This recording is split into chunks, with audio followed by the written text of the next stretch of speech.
पुणे आणि पिंपरी चिंचवडमध्ये अवघ्या 24 तासात 19 जणांचा संशयास्पद मृत्यू होतो. बहुतांश मृतांच्या तोंडाला फेस आलेला असतो. काहींना तीव्र चक्कर येते तर काहींचे पोट दुखू लागतं. स्थानिक नागरिक ओरडून सांगतात की हा बळी विषारी गावठी दारूमुळे गेला, पण पोलीस मात्र म्हणतात नाही, बहुतांश मृत्यू नैसर्गिक आणि वेगवेगळ्या कारणांमुळे झाल्यात. अखेर या संपूर्ण प्रकरणाचं सत्य काय आहे, यामागील मुख्य सूत्रधार कोण आहे आणि मुख्यमंत्र्यांनी यावर काय म्हटलंय, चला सविस्तर जाणून घेऊयात या व्हिडिओच्या माध्यमातून. नमस्कार, मी प्रियंका आणि आपण पाहताय पुणे प्राईम न्यूज.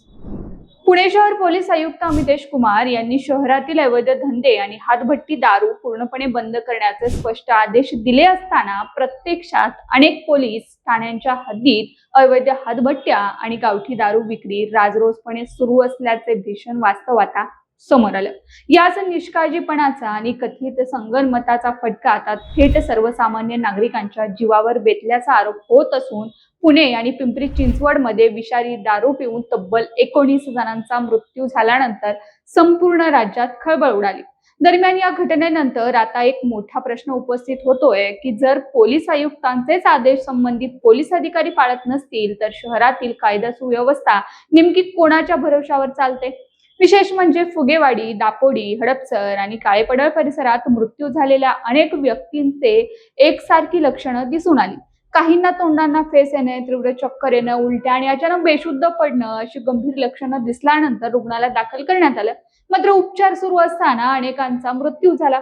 सर्वात धक्कादायक बाब म्हणजे एवढी मोठी दुर्घटना घडल्यानंतरच या प्रशासनाला जाग आली. वर्षानुवर्ष सुरू असलेल्या अवैध हातभट्टी आणि गावठी दारूच्या व्यवसायाकडे दुर्लक्ष करणाऱ्या यंत्रणांवर आता कारवाईचा बगडा उगारण्यात आलाय. तरी 19 निष्पाप जीव गेल्यानंतरच प्रशासन का जागं झालं, असा संतप्त सवाल नागरिक उपस्थित करतात.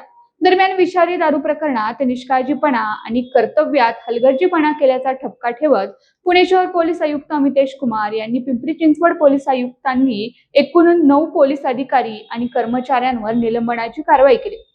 हडपसर पोलीस ठाण्याचे वरिष्ठ पोलीस निरीक्षक संजय मोगले, सहाय्यक पोलीस निरीक्षक हसीना शिकलगार, पोलीस उपनिरीक्षक हसन मुलानी यांच्यासह दापोडी पोलीस ठाण्याचे पोलीस निरीक्षक विजय वाघमारे, उपनिरीक्षक राजू भास्कर, कर्मचारी जयदीप सोनवणे, नवनाथ पोटे, सागर जाधव आणि विशाल काळे यांच्यावर निलंबनाची कारवाई करण्यात आली.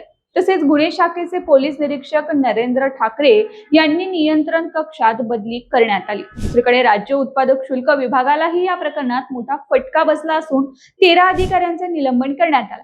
त्यामध्ये 3 निरीक्षक, 6 दुय्यम निरीक्षक आणि 4 कर्मचाऱ्यांचा समावेश आहे. अवैध दारूचा व्यवसाय वर्षानुवर्ष सुरू असताना संबंधित विभाग झोपेत होतं का, असा प्रश्न आता उपस्थित केला जातोय. यशवंतराव चव्हाण स्मृती रुग्णालयात बुधवारी बाबा शेख यांचा मृत्यू झाला. त्यानंतर गुरुवारी राजेश राजपूत, अकबर पठाण, आनंद देसाई, आनंद निकाळजे, पांडुरंग फुगे, विजय राठोड आणि राजेंद्र राठोड यांचा मृत्यू झाला. आणि शुक्रवारी अशोक रमल, सचिन बंगारी आणि कबीर शहा यांचा मृत्यू झाला होता. हडपसर परिसरात अरुण डाडर, यशवंत पवार, दत्ता सूर्यवंश आणि अशोक चव्हाण यांचा मृत्यू झाला.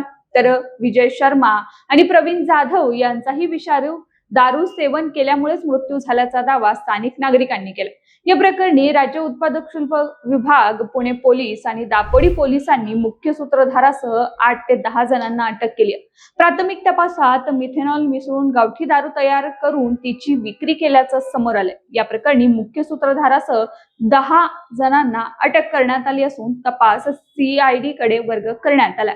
मात्र केवळ दारू विक्रेत्यांनाच आरोपींच्या पिंजऱ्यामध्ये उभे करून चालणार नाही. या अवैध व्यवसायाला संरक्षण देणारे, त्याकडे दुर्लक्ष करणारे आणि हप्तेखोरीच्या आरोपांमुळे संशयाच्या भोवऱ्यात आलेले अधिकारी तितकेच जबाबदार असल्याची भावना आता नागरिकांनी व्यक्त केली. दरम्यान मुख्यमंत्री देवेंद्र फडणवीस यांनी या प्रकरणाची गंभीर दखल घेत दोषींवर कठोर कारवाईचे संकेत दिले.